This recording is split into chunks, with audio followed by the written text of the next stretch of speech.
ಓಂ ನಮೋ ವೆಂಕಟೇಶಾಯ.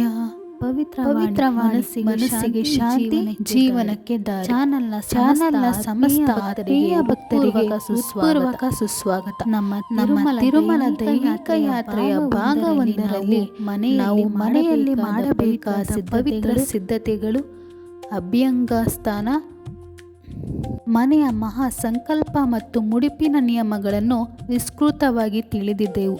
ಈಗ ಭಾಗ 2ರಲ್ಲಿ ನಾವು ಶೇಷಾಚಲಗಿರಿಯ ಅಡಿಭಾಗ ತಲುಪಿದ ಕ್ಷಣದಿಂದ ಹಿಡಿದು ಬೆಟ್ಟದ ಮೂಲ ಒಡೆಯರಾದ ಆದಿಕುಲ ವರಹ ಸ್ವಾಮಿಯ ದರ್ಶನ ಪಡೆಯುವವರೆಗೂ ಸಂಪೂರ್ಣ ಧರ್ಮ ರಹಸ್ಯಗಳನ್ನು ಸುದೀರ್ಘವಾಗಿ ತಿಳಿಯೋಣ. ಅಲಿಪಿರಿ ಪಾದಘಟ್ಟ ಮತ್ತು ಶೇಷಾಚಲ ಬೆಟ್ಟಕ್ಕೆ ನಮಸ್ಕರಿಸುವ ವಿಧಿ.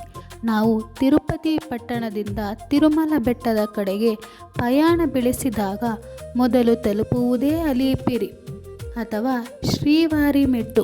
ಪಾದಘಟ್ಟ ಪ್ರತಿಯೊಬ್ಬ ಭಕ್ತನು ತಿಳಿಯಬೇಕಾದ ಮುಖ್ಯ ವಿಷಯವೇನೆಂದರೆ, ತಿರುಮಲದ 7 ಬೆಟ್ಟಗಳು ಕೇವಲ ಮಣ್ಣು ಕಲ್ಲುಗಳ ಬೆಟ್ಟವಲ್ಲ, ಅದು ಸಾಕ್ಷಾತ್ ಆದಿಶೇಷನ ದಿವ್ಯ ಶರೀರ. ಆದ್ದರಿಂದ ಬೆಟ್ಟದ ಅಡಿಗೆ ತಲುಪಿದ ತಕ್ಷಣವೇ ಚಪ್ಪಲಿಗಳನ್ನು ಕಳೆದು ಅಲಿಪಿರಿಯ ಪಾದಘಟ್ಟದ ಮೆಟ್ಟಿಲಿಗೆ ಸಾಷ್ಟಾಂಗ ನಮಸ್ಕಾರ ಮಾಡಬೇಕು. ಸ್ವಾಮಿ, ನಿನ್ನ ದಿವ್ಯ ಶರೀರದ ಮೇಲೆ ನಾನು ಕಾಲಿಡುತ್ತಿದ್ದೇನೆ, ನನ್ನ ಪಾಪಗಳನ್ನು ಕ್ಷಮಿಸು ಎಂದು ಪ್ರಾರ್ಥಿಸಿ ಹಣೆಗೆ ಅರಿಶಿಣ ಕುಂಕುಮವನ್ನು ಇಟ್ಟುಕೊಳ್ಳಬೇಕು.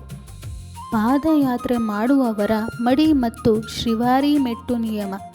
ನೀವು ಕಾಲ್ಗಡಿಗೆಯಲ್ಲಿ ಮೆಟ್ಟಿಲುಗಳನ್ನು ಹತ್ತುವುದಾದರೆ ಪ್ರತಿ ಮೆಟ್ಟಿಲನ್ನು ಪವಿತ್ರವೆಂದು ಭಾವಿಸಿ ಗೋವಿಂದ ಗೋವಿಂದ ಎಂದು ನಾಮಸ್ಮರಣೆ ಮಾಡುತ್ತಾ ಹತ್ತಬೇಕು. ಮೆಟ್ಟಿಲು ಹತ್ತುವಾಗ ಹಾದಿ ಮಧ್ಯದಲ್ಲಿ ಸಿಗುವ ದೈವಿಕ ತೀರ್ಥಗಳು ಮತ್ತು ಗಾಳಿಗೋಪುರಗಳಲ್ಲಿ ಕಸ ಬಿಸಾಡುವುದು ಅಥವಾ ಅಶುಚಿತ್ವ ಮಾಡುವುದು ಮಹಾಪಾಪ. ಕಾಲ್ಗಡಿಗೆಯಲ್ಲಿ ಹತ್ತುವ ಶಕ್ತಿ ಇಲ್ಲದೆ ವಾಹನದಲ್ಲಿ ಹೋಗುವವರು ಸಹ ಬೆಟ್ಟದ ಹಾದಿಯುದ್ದಕ್ಕೂ ಮೊಬೈಲ್ ನೋಡದೆ ಶ್ರೀನಿವಾಸನ ಧ್ಯಾನದಲ್ಲೇ ಇರಬೇಕು. ತಿರುಮಲ ತಲುಪಿದ ತಕ್ಷಣ ಮಾಡುವ ತಪ್ಪುಗಳು ಮತ್ತು ಸ್ವಾಮಿ ಪುಷ್ಕರಣಿ ಸ್ಥಾನ. ಬೆಟ್ಟದ ಮೇಲೆ ತಲುಪಿದ ತಕ್ಷಣವೇ ಅನೇಕರು ರೂಮ್ಗೆ ಹೋಗಿ ವಿಶ್ರಮಿಸಿ ಬಟ್ಟೆ ಬದಲಾಯಿಸಿ ನೇರವಾಗಿ ಶ್ರೀನಿವಾಸನ ಕ್ಯೂ ಲೈನಿಗೆ ಓಡುತ್ತಾರೆ. ಆದರೆ ಇದು ತಪ್ಪು ಶೈಲಿ.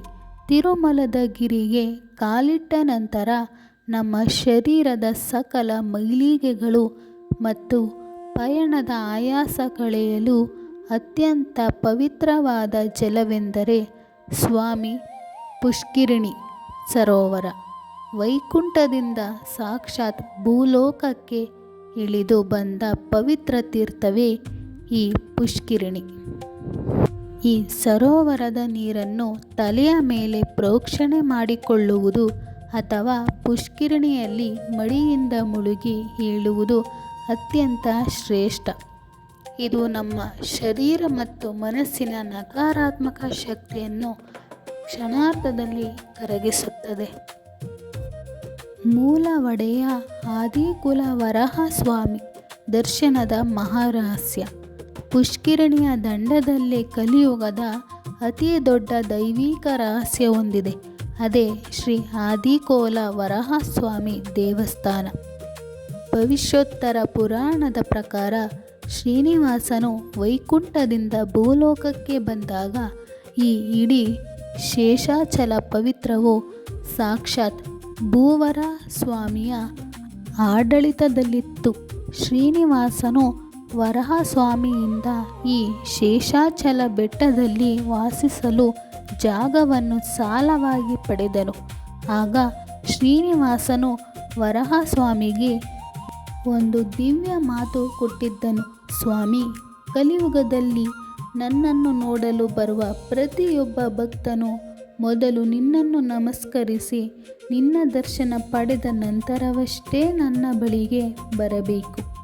ನಿನಗೆ ಸಲ್ಲುವ ಪ್ರಥಮ ಪೂಜೆ ಮತ್ತು ನೈವೇದ್ಯದ ನಂತರವೇ ನನಗೆ ಪೂಜೆ ನಡೆಯಬೇಕು. ವರಾಹಸ್ವಾಮಿ ದರ್ಶನ ಮಾಡದಿದ್ದರೆ ಏನಾಗುತ್ತದೆ? ಇಂದು ಅನೇಕ ಭಕ್ತರಿಗೆ ಈ ಧರ್ಮ ರಹಸ್ಯವೇ ತಿಳಿದಿಲ್ಲ. ಅವರು ನೇರವಾಗಿ ವೆಂಕಟರಮಣ ಸ್ವಾಮಿ ದರ್ಶನಕ್ಕೆ ಹೋಗಿ ವಾಪಸ್ಸು ಮನೆಗೆ ಹೊರಡು ಬಿಡುತ್ತಾರೆ.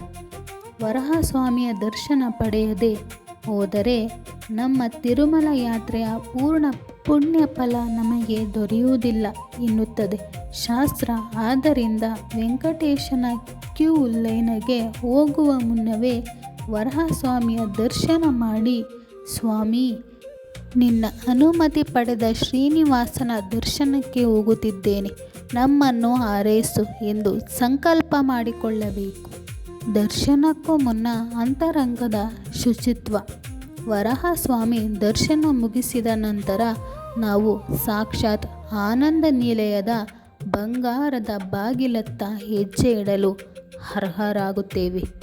ಈ ಸಮಯದಲ್ಲಿ ನಮ್ಮ ಮನಸ್ಸಿನಲ್ಲಿ ಯಾವುದೇ ಕ್ರೋಧ, ಅಸೂಯೆ ಅಥವಾ ಧಾವಂತ ಇರಬಾರದು. ಸಂಪೂರ್ಣವಾಗಿ ಶರಣಾಗತಿ ಭಾವದಿಂದ ಶ್ರೀನಿವಾಸನ ದಿವ್ಯ ಚರಣಗಳನ್ನು ಮನಸ್ಸಿನಲ್ಲೇ ಧ್ಯಾನಿಸುತ್ತಿರಬೇಕು. ಬಂಧುಗಳೇ, ಈ ರೀತಿ ಅಲಿಪಿರಿ ನಮಸ್ಕಾರ, ಪುಷ್ಕರಣಿ, ಪ್ರೋಕ್ಷಣೆ ಹಾಗೂ ವರಾಹಸ್ವಾಮಿಯ ಅನುಮತಿ ಪಡೆದು ಹೋದಾಗ ನಮ್ಮ ಪ್ರತಿಯೊಂದು ಹೆಜ್ಜೆಯಲ್ಲೂ ಸಾಕ್ಷಾತ್ ದೈವಿಕ ಕೃಪೆ ನೆಲೆಸುತ್ತದೆ. ಮುಂದಿನ ಭಾಗ 3ರಲ್ಲಿ ವೈಕುಂಠ ದ್ವಾರ ಪ್ರವೇಶ, ಕ್ಯೂ ಲೈನ್ನ ಧ್ಯಾನ, ಶ್ರೀನಿವಾಸನ 2 ಸೆಕೆಂಡಿನ ದಿವ್ಯ ಝಲಕ್ ದರ್ಶನದಲ್ಲಿ ಸ್ವಾಮಿಯ ರೂಪವನ್ನು ಕಣ್ತುಂಬಿಕೊಳ್ಳುವ ಸರಿಯಾದ ಕ್ರಮ ಮತ್ತು ಹುಂಡಿ ಸೇವೆಯ ರಹಸ್ಯಗಳನ್ನು ಸುದೀರ್ಘವಾಗಿ ತಿಳಿಯೋಣ. ಈ ಅಪರೂಪದ ದೈವಿಕ ಮಾಹಿತಿ ನಿಮ್ಮ ಮನಸ್ಸಿಗೆ ತೃಪ್ತಿ ನೀಡಿದರೆ ವಿಡಿಯೋ ಲೈಕ್ ಮಾಡಿ, ನಿಮ್ಮ ಬಂಧು ಮಿತ್ರರಿಗೆ ಶೇರ್ ಮಾಡಿ. ಕಮೆಂಟಿನಲ್ಲಿ ಭಕ್ತಿಯಿಂದ ಓಂ ನಮೋ ವೆಂಕಟೇಶಾಯ ಎಂದು ಬರೆಯಿರಿ. ನಮ್ಮ ಪವಿತ್ರವಾಣಿ ಚಾನಲ್ಗೆ ಈಗಲೇ ಸಬ್ಸ್ಕ್ರೈಬ್ ಮಾಡಿ. ಧನ್ಯವಾದಗಳು.